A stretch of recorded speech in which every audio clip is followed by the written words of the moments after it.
That's why I just wanted to know your opinion because it's a very important value.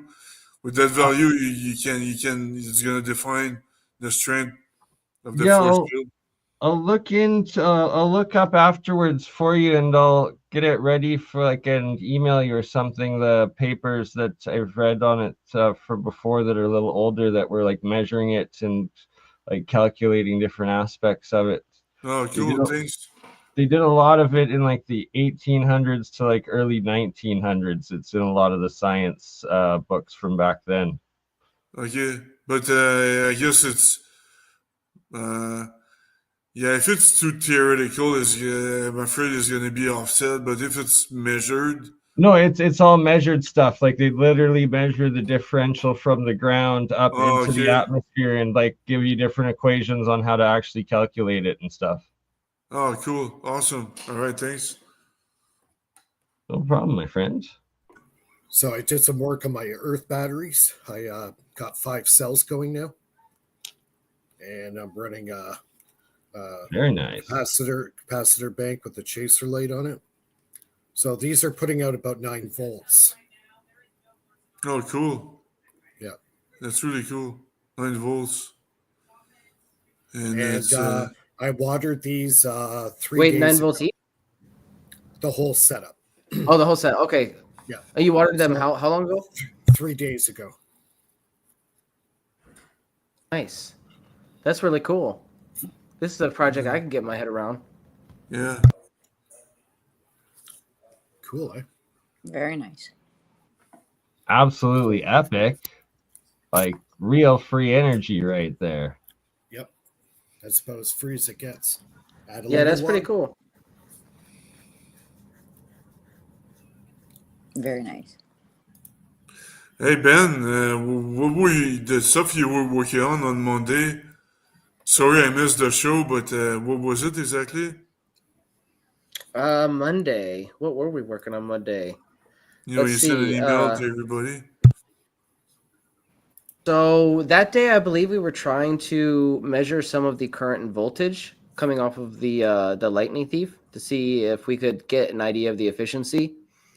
I believe it was that day we also attempted to partially close the loop with the paradox box, but that turned out to be a misreading.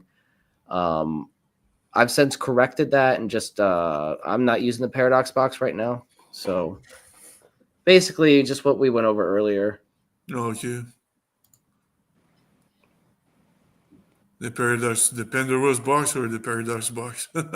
Yeah, either or. Honestly, we can't really market these things as with the names that I have. If we want to like put them in the Coil Kits lab shop, a lot of devices already have like there's already a lumen lamp and there's already a paradox box, puzzle box, toy or whatever. So, if we want to put them on the Coil Kits lab shop, we're gonna have to change the name of some of these things, but they're pretty Okay. easy to build. Like if you want to, it's just 2 magnets glued together. I don't know how Michel did it. I'm gonna have to ask him, and maybe we'll put together a tutorial. But he glued, these 2 magnets together, north poles facing each other, and then just wrapped the bifilar coil around it. So it's very simple. Okay.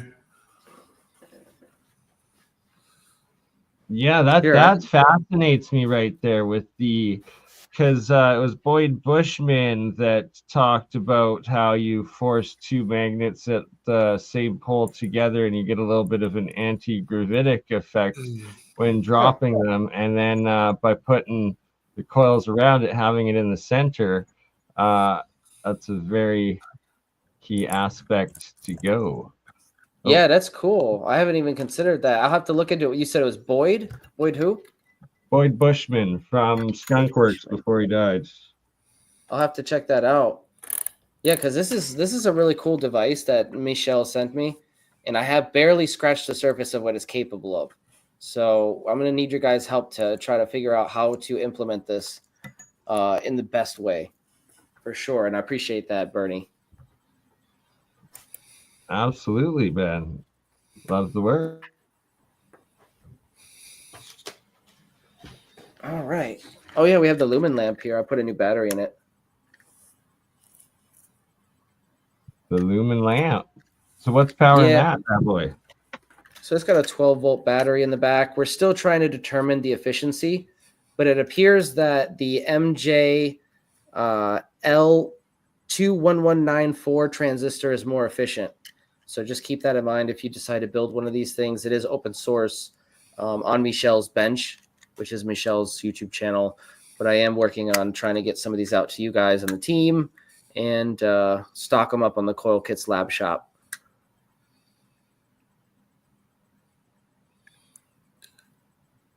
Very nice work. It looks like some stuff that you stare at and then you become hypnotized and It's very relaxing. To be honest, this light, it just has a natural oscillation where the string of lights, LEDs inside just blink on and off, and I don't know, it mimics a candle kind of, so I like it. Cool. Yeah, that's cool.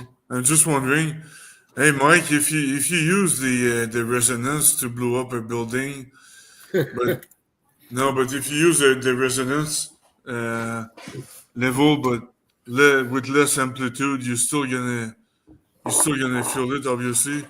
Yep. But that's probably that's probably therapeutic as well, because I know they're able to kill cancer with sound waves. Yep. And stuff like that. Yep. Well, that's So- what they're using. That's what they're using on my shoulder right now to break up the calcium that's in my shoulder. Is it radio frequency? Oh wow. Called radio Yeah. frequency. Yeah. Ultrasonic. Yep. Radio Ultrasonic, frequency ablation or something like that. Well, it just you put a high frequency into it, it starts breaking up, just kind of like the graphene.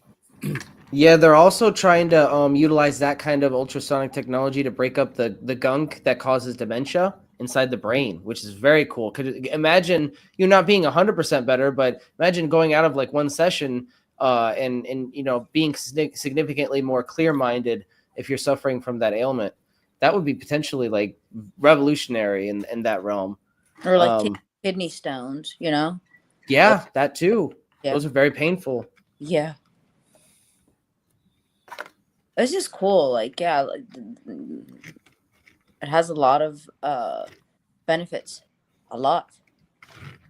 So, Mike, real quick, because I did measure the the DC current and the voltage on the lumen lamp to try to get a gauge of the efficiency, and just based on those readings, and Michel said I have to hook up a 1 ohm resistor just to get the full power.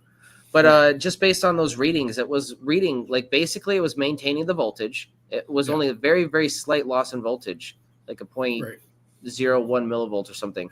Yeah. And so basically the voltage was being maintained, but the current was 280 going in and 260 milliamps coming out, which is really interesting. Yeah. So if we go just based on that, that's around 93% efficient. Yeah, quarter of an amp. Yeah. So it's I don't know if that's the full official efficiency, but we're gonna do the 1 ohm resistor test and see if we get some similar results. But I don't know. I have a feeling that this thing is a little bit more efficient with the light bulb that I've attached. So it's just a gut feeling. Yeah, cool. Yeah, just try what I told you earlier with the capacitor and the full wave bridge. Yeah, we're gonna do that with the lumen lamp. Hopefully, because the lumen lamp is using the same circuit, but it's using a different coil. So maybe we might be able to get a little bit better results with this. Yeah, when you're working with this high frequency stuff, you have to set the waveform in a way in your configuration in order to get a real good reading on it, because it's very, very hard when you start dabbling with the stuff we're dabbling with. Yeah, I've noticed that getting a full picture of the power factor of these systems is not straightforward by any means. No. And you definitely can't use regular equipment, and most of the digital stuff, you'll lose the type of energy that you're trying to measure in it and all sorts of things, right? Yeah, for sure.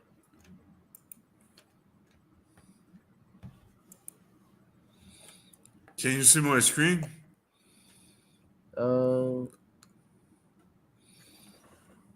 My bad, we Let's double try it. clicked Sorry, we don't look like it again.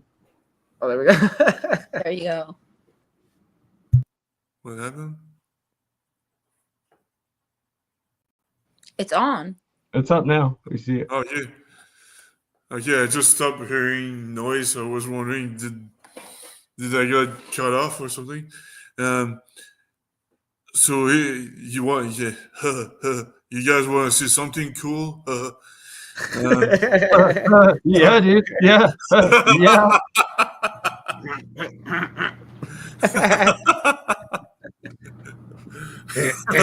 Bill, you're amazing. Yeah.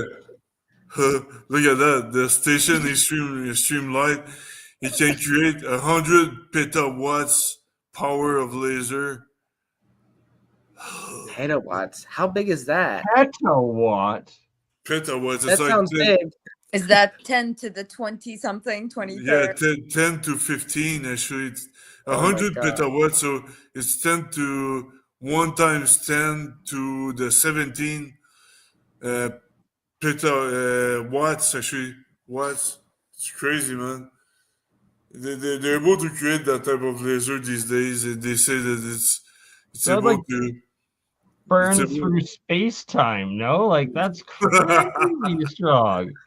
I know it says it's able to cut through time, space time, and things like that. Oh my God. It's going to Teleportation. rip a hole through our. Yeah, I did. That was from this week because this week I did some research on how to produce the way to produce the strongest electric field, and I just figured, well, if we use a powerful laser and we create pair production from that with 100% efficiency, then we could create an extremely strong electric field. But turns out we don't need that much power to create a force field. So that's why I was looking at that much power. But it's pretty amazing where we're at right now. Actually, it's from China, but we got to do something better, man. Hopefully, Canada will come up with a better laser, 1,000 petawatts. How about that, Mike and BurnEye?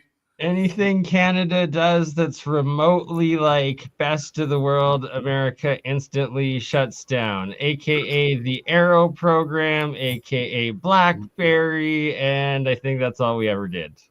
What about the Maple Leaf generator? See? Haven't even heard. I'm Maple kidding. Maple syrup generator. I was about to Whoa! say the maple. Good thing they haven't taken our maple syrup over yet. It's still hard. Yeah. Maple syrup generator.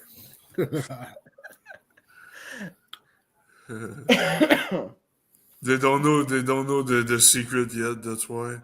You know, because you said it now. If Trump is listening, you know, he better watch out. Like he might. It's the fuel to start your day. It makes a sweet day out of your pancakes and waffles, right? It's the fuel of the future.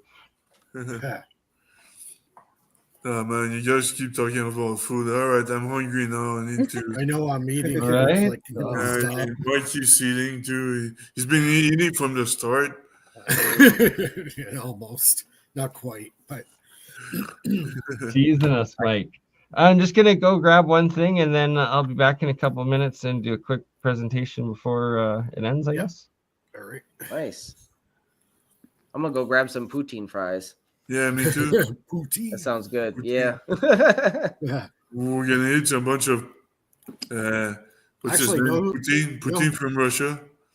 A poutine train. It comes with gravy and curds, right? Yeah. That's funny. Yeah. I have a question. NASA keeps on measuring to see the planets and other solar systems as the Goldilocks, you know, planets. Mhm. But they, you know, like all these documentaries, but they're missing one key aspect.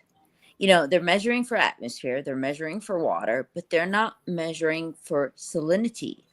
If there's no salinity in the water, I don't care if the planet is in a habitable zone, it's still, we cannot as human beings live on it. The water has to be salty for life to you know, for humans to survive. If the water, the mass body of water is not salty, we won't, like, Yeah. until they don't tell people that. They're like, oh, we found Kepler so and so number and this and that. But dude, if there's no salt in the water, There could be, a billion planets out there. And if it's just missing that one element that could throw the whole part of the ecosystem off, that would prevent that planet from having life. like you're saying. exactly. Yeah, like it could have oxygen, So- it could have an atmosphere, but if that water is Mhm. not like our water, then like it just, I don't, It's you know what? It's one of those mysteries that we don't know until we actually get to the place that Mhm. has something similar to what we have going on here. I don't think we're just a fluke, right? I don't believe in that. no. I think there's something else to it.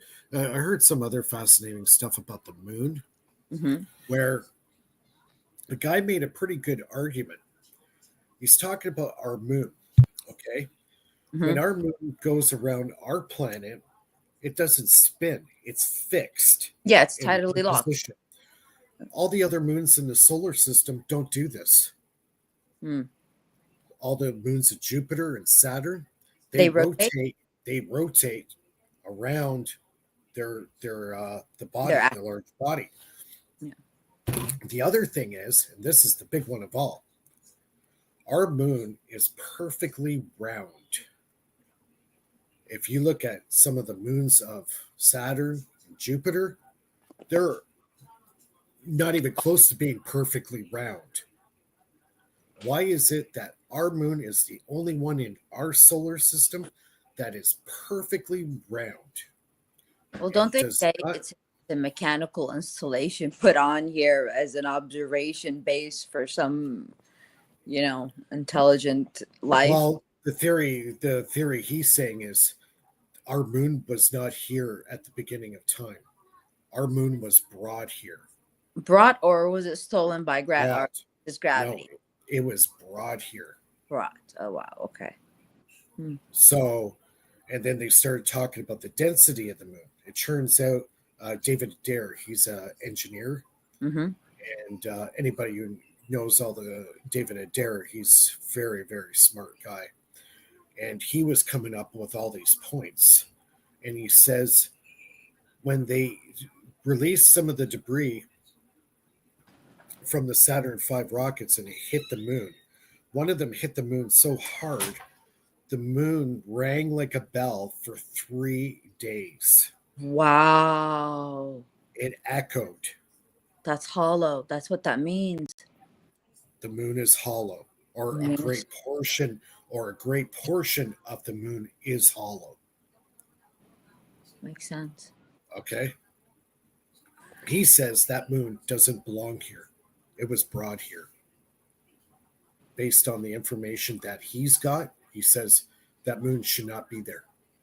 I don't know where I listened to, I'm not sure which astronaut it was, but something about that when they went up there, they were kicked off the moon, and there were other species there, and told them never to come back, and only to come Yeah. back when humans are worthy They said of they back. they said they had an ominous presence and they were being Know why? watched. Know why? Know why they were pissed off? Right. And David Adair talked about this. He goes, know why they were pissed off? Because they're littering the moon. They're leaving all their space junk there. So, I'd be pissed off too. right, if you had somebody come, uninvited guest, come over to your house and dump bags of shit on the floor and leave a whole bunch of garbage and then bugger off 2 weeks later, you'd be pretty pissed too. Yeah. Yeah. I've heard all of that and fully agree with everything you said regarding the moon. I mean, just look at the trash we have circulating the earth. They don't want that shit anywhere near them. Yep.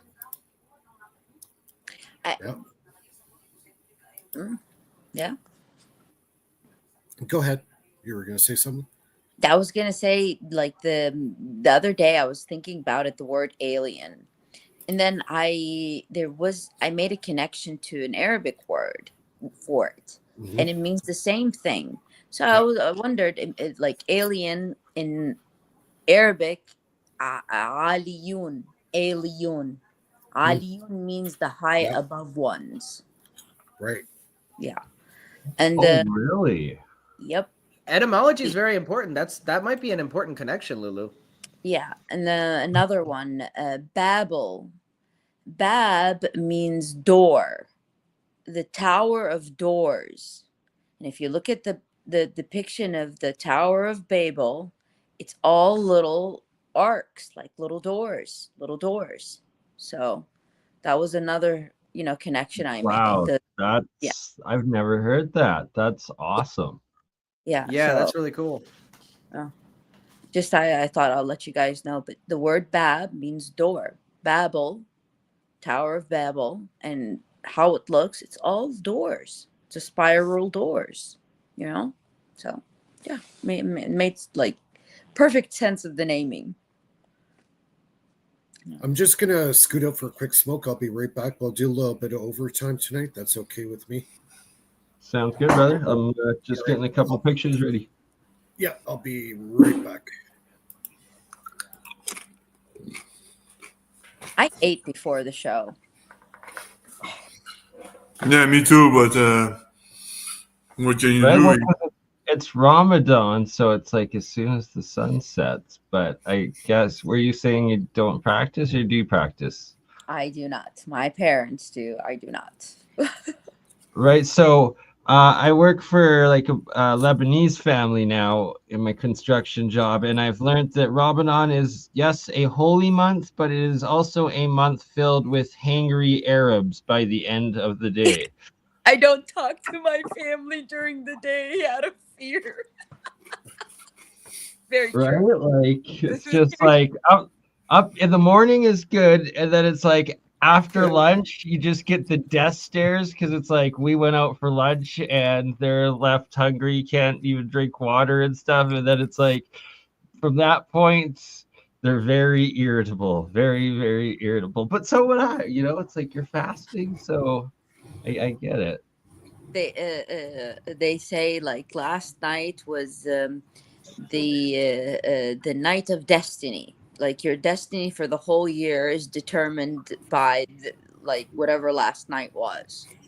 Like some kind of it has to do with the lunar cycle, and Interesting. supposedly like it writes your whole year's destiny. So hopefully we all had very good thoughts yesterday. Right? Yeah. That's fascinating too. And it's like, well, I worked hard yesterday at work and then I literally got home and slept and passed out. So I guess whatever my dreams were, or working and sleeping, is my year ahead. Maybe you worked and it's going to pay off this year too. So, I don't know. Think Right? positively. It's like Exactly. Project the positivity. Jordan, I have not. I just made you a mod in my live chat. If you can post the link to that, I would love to see it. It's interesting. It's on Reddit. Found it on Reddit, he says. More orbs videos. Lulu's got some orbs videos. We got to do an episode just on your orbs one day, Lulu. I really, really need like help gathering all my devices. I probably have like maybe 10 cell phones throughout the years, like old ones, but they're all filled with fascinating things. Because I never trade in my phone. I keep it because, I don't want them to have what I have on there. It's fine. So I just start up a new phone, but I keep the old one with the information in it, So, yeah. Right? Oh, I feel that. I've got so many too, and I've slowly started figuring them out and like uploading some of the videos and pictures Yeah, to them. I have to put them all like in one, mega memory bank, and then that way I have easier access to them instead of guessing which phone it's on. Right? Like it's like uploading them to a external hard drive and then organizing them into different Yes. folders for presenting each topics. And Yeah. that's what I've kind of started to do and put together a few presentations of. And Man, but here's that one thing of them. looks so gross. That thing looks so gross. Like I don't know. Like, Right? is it? But It almost looks like a creature in there. You know? oh, it's alive. It's Is it double.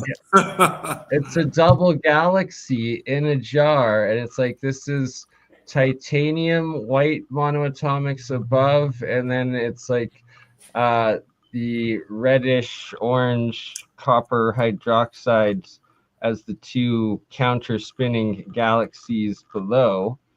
And there's this aluminum copper electrode that's not plugged into anything, but I just had it in the Ormus, and it separates and creates the two galaxies as you see there. And before I filmed that one I had put more Ormus or the monoatomic stuff into, which disturbed the bottom, which created the dual spirals. And then this one was Look at filmed that. right before that. That's And pretty. this Way. Yeah, that's neat. It's clearly Yeah. got two counter-rotating spirals. counter rotating, exactly. So this one I had put just a Wow. little bit more water in, and it's the water went all the way down, but the Ormus at the bottom didn't spin. It was just the white titanium monoatomics that did the counter rotating dual spiral or galactic spirals on this one. So what is that? And you can see the path. I'm sorry, I didn't mean to interrupt you, Lulu. No. So I'm sorry. Go ahead, Ben. I was just going to say, in between the spirals, you can see the path where it's going straight. Right? Yeah, exactly. Literally, you can see the path where they go straight in the middle. Right there, right? It's So what is that? it's with- Nucleus in So, there. sorry, I missed What the is that? part. How do you make them spin? So I just added a little bit more extra water into the jar, and just the water creates the imbalance that then creates the self-organization spirals. Oh, And you yeah. can see that there's like this metal electrode there that, and there's two. So this is the, is it loading? Oh, I guess that's the second one. Did load? Yes.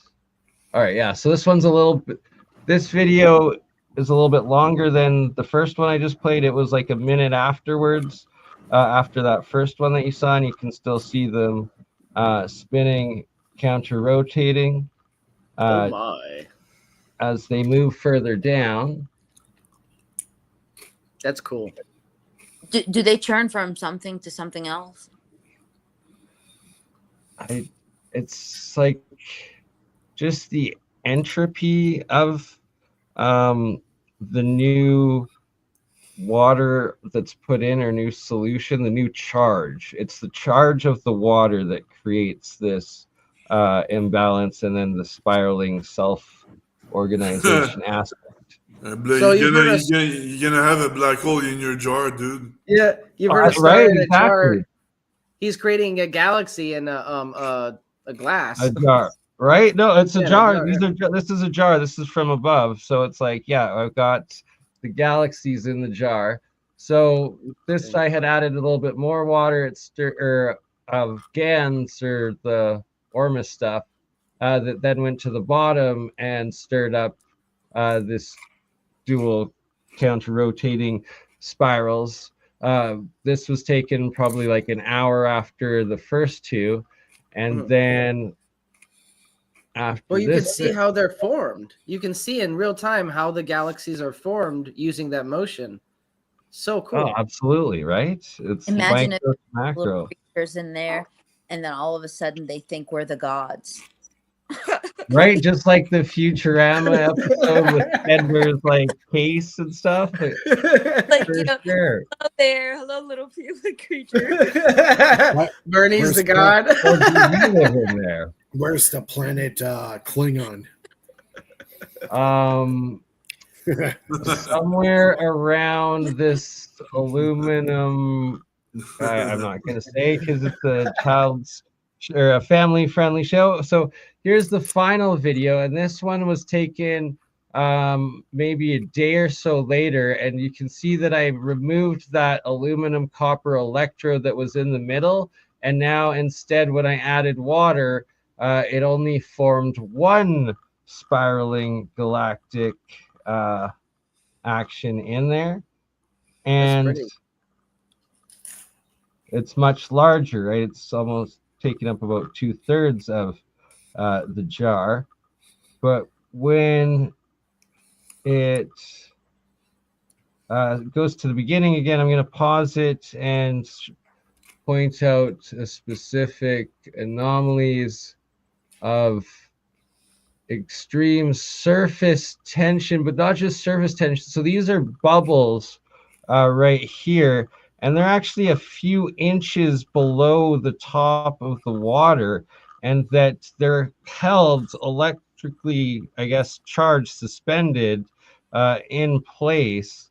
And that despite the fact that I had added additional water into the jar, those bubbles remained in this suspended, I guess, electrobuoyant or electrogravitic suspension within, and much, much below the surface. So it's not even surface tension that can be claimed that's preventing the bubbles from breaking and going up. They're literally being held at the same depth that this spiral is further over in the reaction. And it's like you can see that there's some that comes around and then joins into the spiral, and that on the surface itself, that it's also moving the particles that are floating above the water, even though there's an exclusion zone of several inches between where the spiral is happening. The monatomic Ormus, and then clear water for a couple inches before you get to the surface of the water of the jar, and that it's still mimicking or having that same motion. And the biggest aspect of it is that it's all electric charge and entropy that causes and drives these motions, as opposed to these eddy currents from heat distribution or whatever. It's actually electric charge that dictates the motion and their position. It reminds me of the Nirvana song "Sappy." You know, they whatever is inside your galaxy, they live in a jar and they think they're happy. Right? Yeah. Sorry, I was just getting poetic here. No, I like it. It's good. And then I'll just finish off with one more video. This was from about 10 years ago, and this is, I had made some silver bismuth monoatomic combination in the base, and then after using up all the bismuth, then I added an additional silver piece, so then it's also silver and silver monoatomic, so the mixture of the two. And you can see at the very bottom there's like this giant galactic flow, and then the galaxies in a couple areas, and then you can see above where the galaxy flows of motion of some of the Armus is that there's also clouds moving in opposite directions and specific straight directions, and over top of each other. Like there's several layers of specific motion and direction, but that they're not interfering with one another. They position themselves by charge once again. Nice. And then also, I believe you can see on that a couple times I pick up or I, with my finger, move that floating lid cap, bottle cap that is metal, and that it's also it's directly in the center, and it keeps being drawn back specifically to that spot. Cool. Quite fascinating. That is like the magnetic center of it. It's like It's like the Lorentz force, you know. well, you can see the magnetic lines of force. Right? Yeah, like in the Sure. actual Yeah. spiraling motion of the Ormus below. So what's up with the yeah, I'm gonna share my screen one sec. The lines of force, um, it's an extension of the quantized. Sorry, one sec here. Sorry, Mike. It was like we click at the same time to start, then we both did click for a minute and then like clicked again at the same time. It was funny. Yeah, that's the representation of the quanta here, and at a greater scale is going to create some sort of lines of force if you extend it. I'm just trying to link the lines of force with the quanta or the discrete curves. Um, but anyway, I guess I'm talking to myself. I just don't understand myself here. Um, but yeah, I'm trying to understand the lines of force.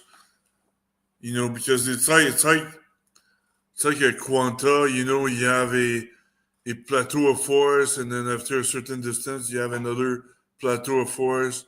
Then you have another plateau. It's just like Yeah. the quantum forces.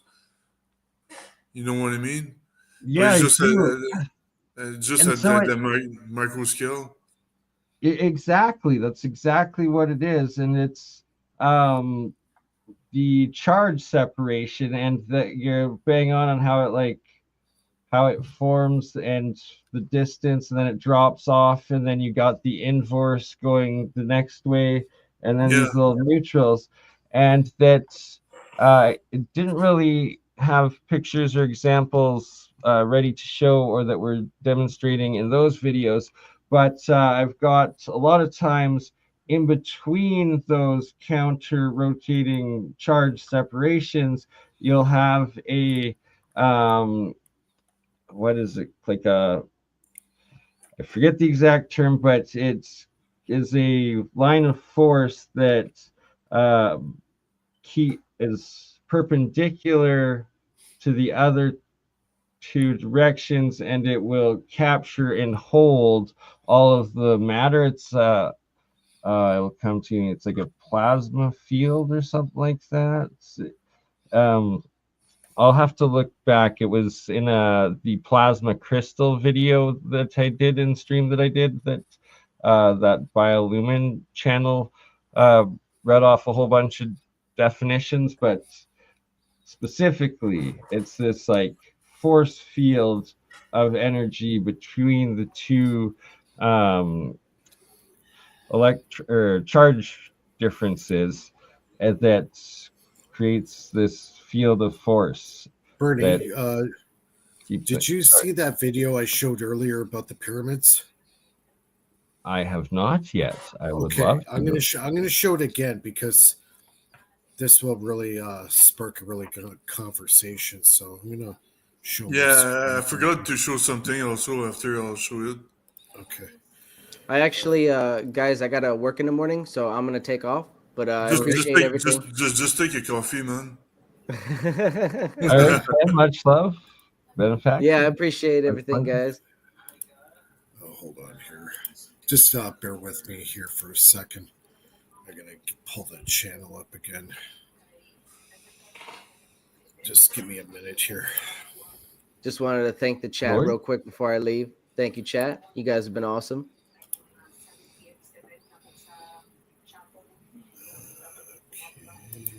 Yeah, thanks, Ben. Okay, here it is. All right, got it. Screen. Okay, check this out, Bernie.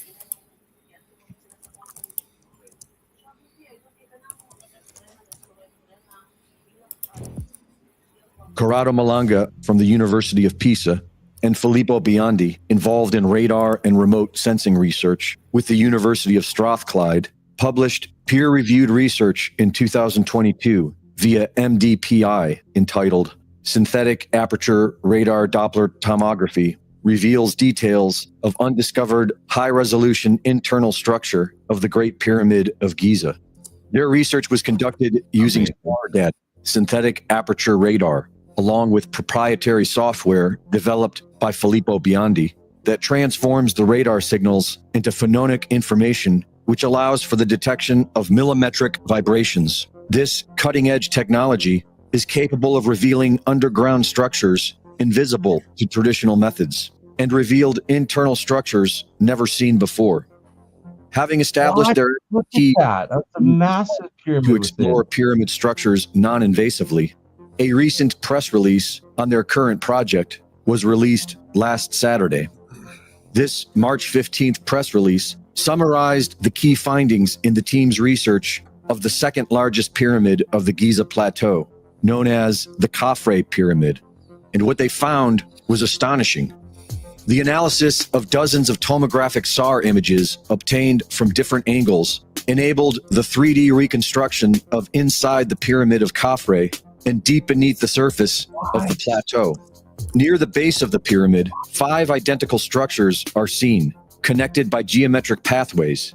Inside each of these are 5 horizontal levels and a sloping roof. Yo, can Below you these pause it 5 for a structures second? are 8 cylindrical structures, which appear to be Holy F. If this is legitimate, this is absolutely mind blowing. And look at those like solenoid freaking like that's electromagnet essentially. Like you have the winding around if that's water or ferrite, that's like your bar. And then if that's conductive, that is your solenoid around. So you have a whole bunch of these massive giant electromagnets going ridiculously far below, and then above it those freaking resonator chambers shooting up like Know how deep they go? Know how deep they go? 2 kilometers. Wow, whoa. vertical wells, hollow inside, and surrounded by descending spiral pathways. These 8 vertically aligned cylindrical structures, arranged in 2 parallel rows from north to south, descend to a depth of 648 meters, where they all merge into 2 large cubic structures, measuring approximately 80 meters per side.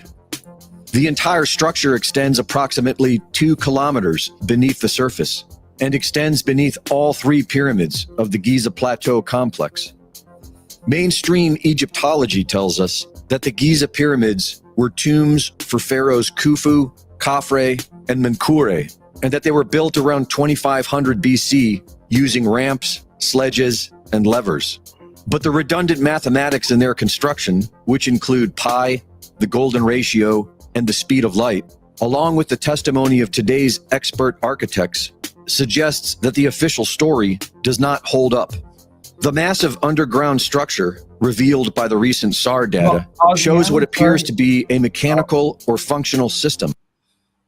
Yeah, so thick tube, then empty, wrap tube, whatever these massive chamber buildings are, and that it also looks like right at the top of those tube spiral things, before you get into the pyramid, there's like a straight row of what almost looked like tuning fork, macro tuning fork things, Ray. Like there's so much to this. This is earth shattering. And like China released like a month ago with like some new satellite plasma system that they did or whatever, that they found that right above the Giza Plateau pyramids there's what they call this plasma cloud going into outer space from it, and then on the opposite side of the world on like some islands that are exactly the opposite side or whatever the heck, that there's like parallel or identical or similar plasma cloud or something like, which that just what Let me finish the video here. for sure. And this has been hypothesized in the past. Nikola Tesla believed that the pyramids could harness Earth's natural frequencies. This arguably inspired his experiments in wireless energy transmission and scalar waves. In the Giza power plant, Christopher Dunn argued that the Great Pyramid was a power-generating machine using resonant and acoustic forces to convert mechanical stress into electricity. In the Giza Death Star, Joseph Farrell proposed that the Great Pyramid of Giza was a weapon of mass destruction using a type of physics that he calls paleophysics to focus energy as a scalar weapon. The cylindrical wells could be conduits for energy or sound waves, and the cubic structures might serve as energy storage or stabilization units, akin to components in a large-scale weapon or generator. And the detection of vibrations in the pyramid's internal structures reflects all of these ideas. The Khafre project hopes to plan an excavation in order to discover more about this underground structure, but history shows that this will be very difficult to get approval for. Greg Reese reporting. Okay, can you play the beginning 30 seconds again, please, Mike, where it gives like all the details of where this report came from, and it explained the technology quite well, which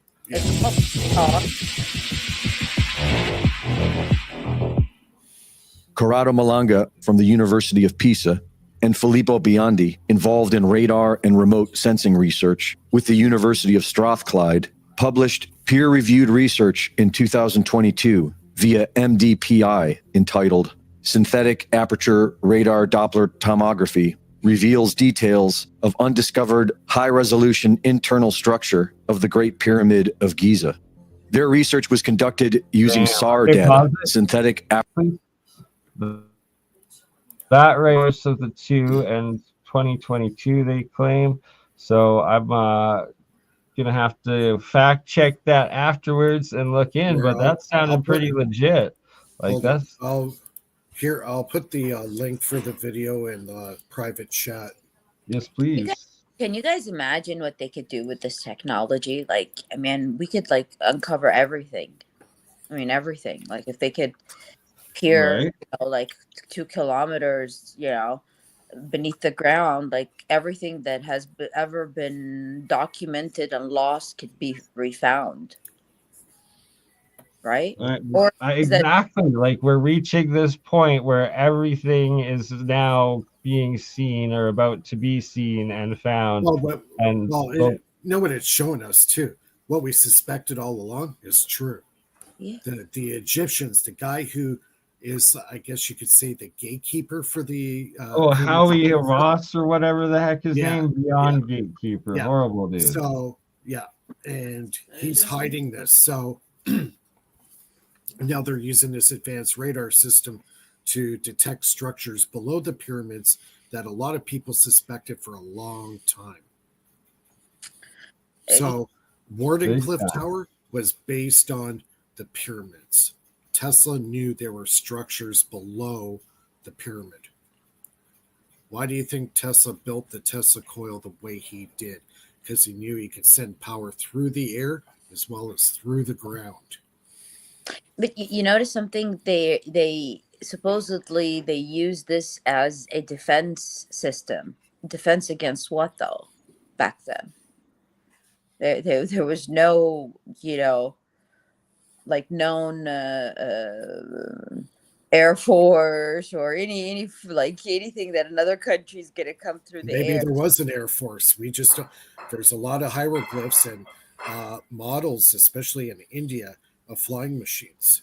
So, So it's interesting, right? Right? right, Like, yeah, Good what are call. they protecting? All the from? Vihama. the Vimanas. Yep. Another thing that could come to mind: what if they directed it towards asteroids or meteorites or things like that, and that Sure. was you know Nobody realizes. It would be so cool if that thing was still active, from the original design of it, if it was still active. Yo, right? Mhm. Compared to like it, obviously it's still got some functionality if there's still this plasma cloud that was just detected by the Chinese, but compared to like when it had the white casing stones, the actual capstone, whatever was working on I the think insides, like it would have been probably shooting like whatever. What was that laser you were talking about earlier? And like what The station of extreme light. Hey. but the measurement, it was like 25, like something to the power of 25 laser. Like that's what I would Oh, see yeah. coming out of those things if they were actually still functioning. petawatt. Yeah, Petawatt, right? Petawatts. Like petawatt Caesar, maybe. Well, Maybe. don't forget too. Tesla came out with the Teleforce weapon. Maybe this is where he Yeah. got the idea of the Teleforce weapon based on the pyramid design. Very so not true. only that, it was also a directed energy weapon as well. I would say, I would think he derived that on his own. Like he was like so smart to the point where I think he He conceptualized thinks that he channeled a lot without of stuff. Like it came to him in dreams, and that like he'd then work on it in his mind and stuff. I believe. I mean, maybe yeah.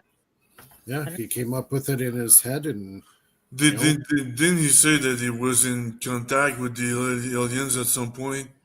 yeah, he said he did have, I guess you could say, like a download. Yeah.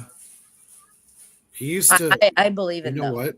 I believe There's some folklore out there that when Tesla went to bed every night, he left a pad of paper beside his bed, and in the morning there would be a complex electrical circuit drawn or Whoa. invention on that I pad. believe that.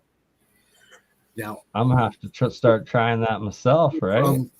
was that's it his just coming- handwriting or was it somebody else's handwriting? exactly. That's the folklore. Exactly. Okay, Yeah. but truly, I do believe in the whole download because it does happen to me often. Like I would have no idea Even about Tesla a said topic, that too. about Tesla a said topic, that too. and I He would goes, wake up and I would know things that I know I didn't read, I know I didn't see, and I know I didn't come up with anywhere. But all of a sudden, I just know it. yeah. Well, Tesla said himself, he says, I didn't come up with this knowledge. This knowledge was given to me from out there. And at nighttime, this is when he got these downloads. And then mysteriously in the morning on the pad of paper, he had these complex engineering drawings and circuits and all the great inventions, the electric motors, all that stuff. Can I wonder if I could give it parts and it will build something, not just paper. If I could give it like parts and sleep and then wake up and then it's all made, that would be cool. Yeah, I just wanted to add something before the show ends. Yep. I completely forgot about it, but it's pretty amazing.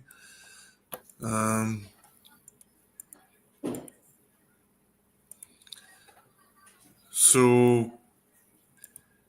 you remember my simulator that I've been working on for on and off? Yeah. So I simulated an atom actually, and you can see it uses the quanta as well, the quanta of the energy level of each orbit and all that stuff. But I need to modify by the way, finite theory integrates time dilation in it. That's why it's more stable than its Newtonian counterpart. But if I use the formulas that are mainstream, it doesn't work. I have the exact masses. I have the but if I use the if I use the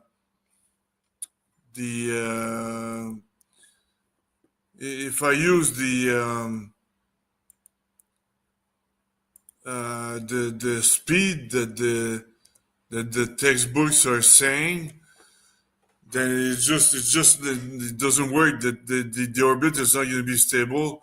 So I need to modify the speed. The speed is not.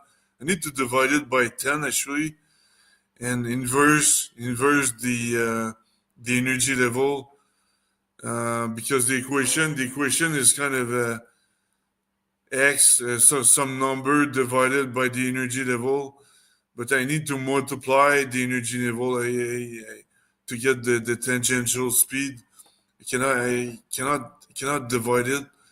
So it's everything is in the link. I shared the link. Maybe you can post it on the chat, the YouTube link, because I'm explaining the equations that is problematic, and that's kind of because it doesn't make any sense. Because Lulu asked me the question the other day about whether the electron has more energy on the greater it gets to a greater orbit it gets, or energy level it gets. Apparently, yes, it gains energy, but it's not the kinetic energy; it's the potential energy. But potential energy is not an energy that is within the electron. It's just a potential energy. It's not there yet. You know what I mean? So the mainstream equations for the atomic the electron orbits is very messed up, and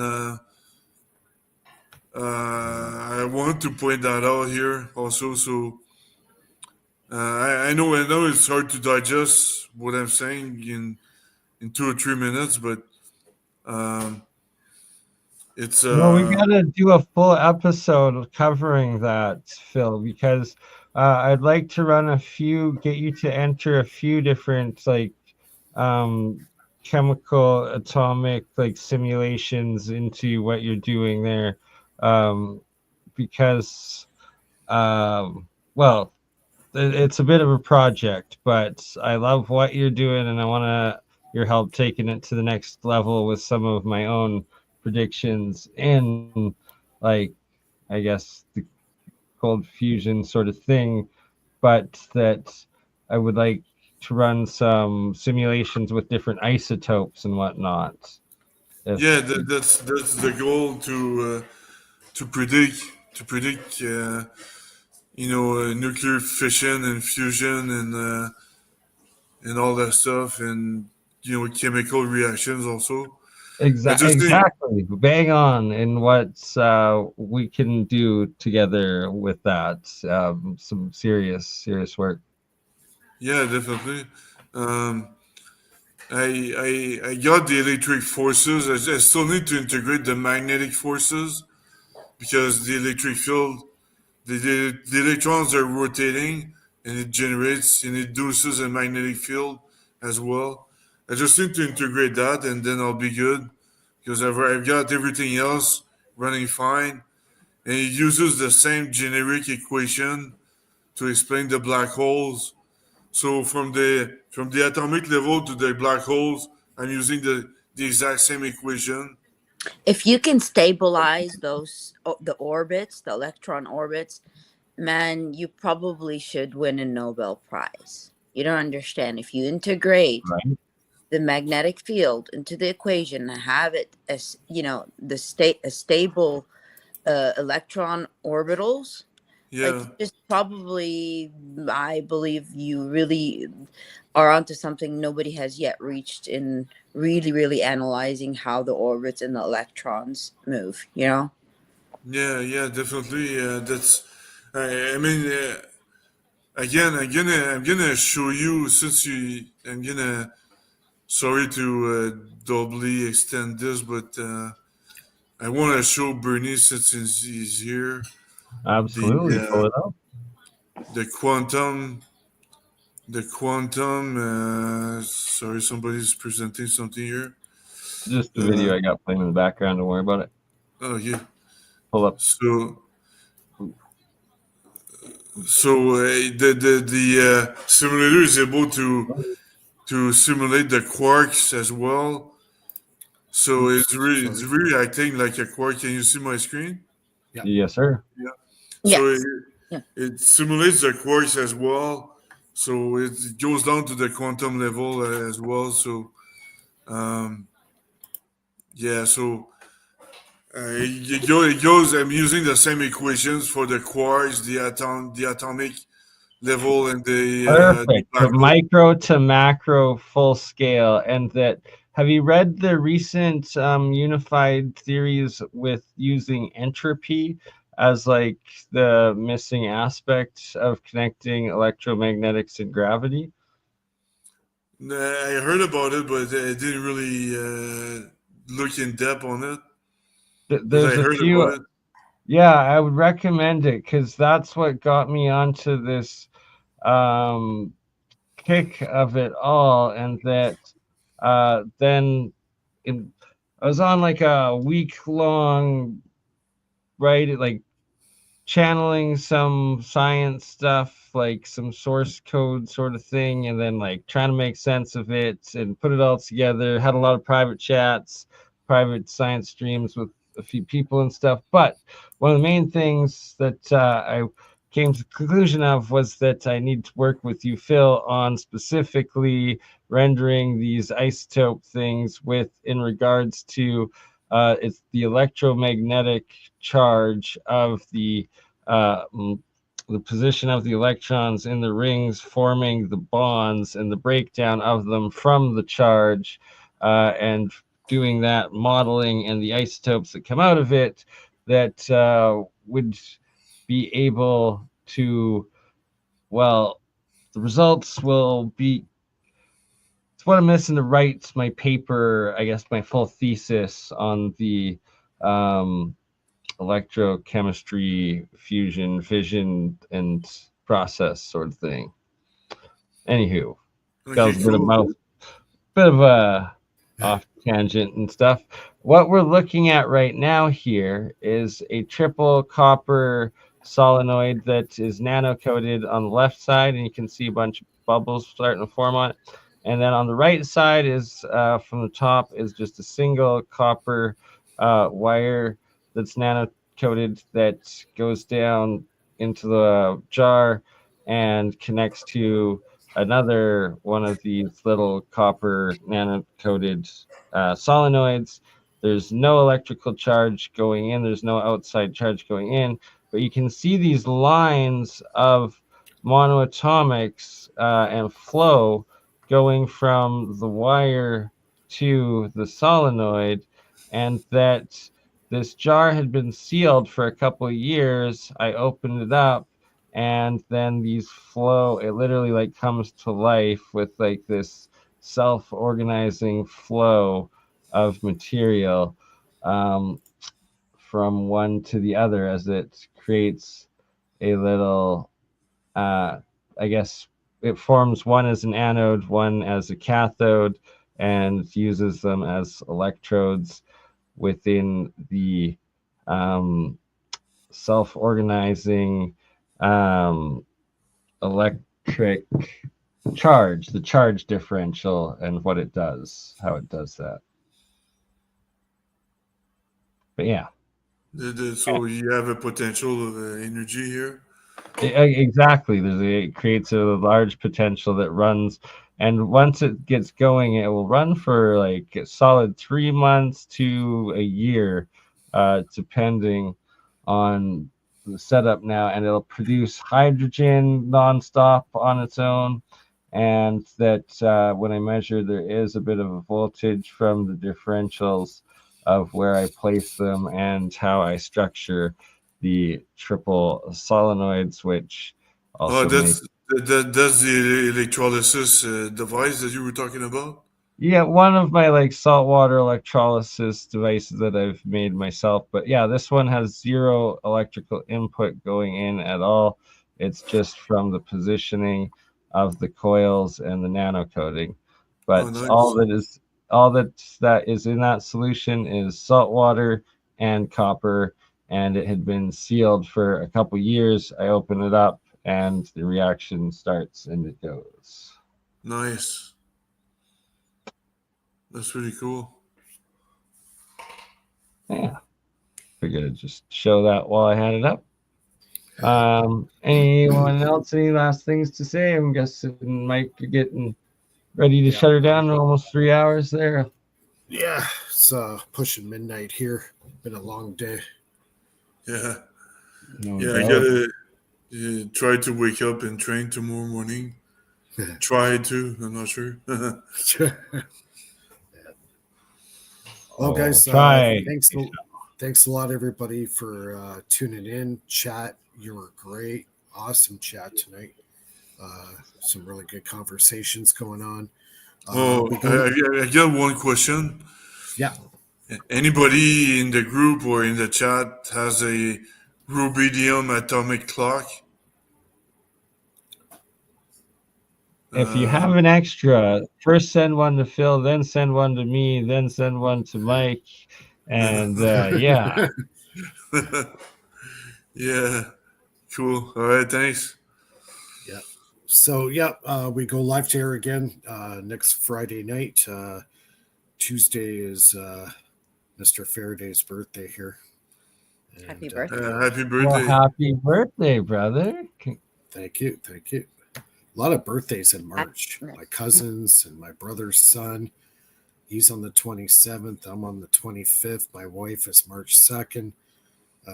You're a whole March family. I know, except for my daughter. My daughter is in April, but everybody else. Close. Closer. Yeah. Yeah. All right, guys. Have a great night. Thanks a lot, chat. You're great. We'll see everybody next week. Awesome. Take care. Take care. Thanks, guys.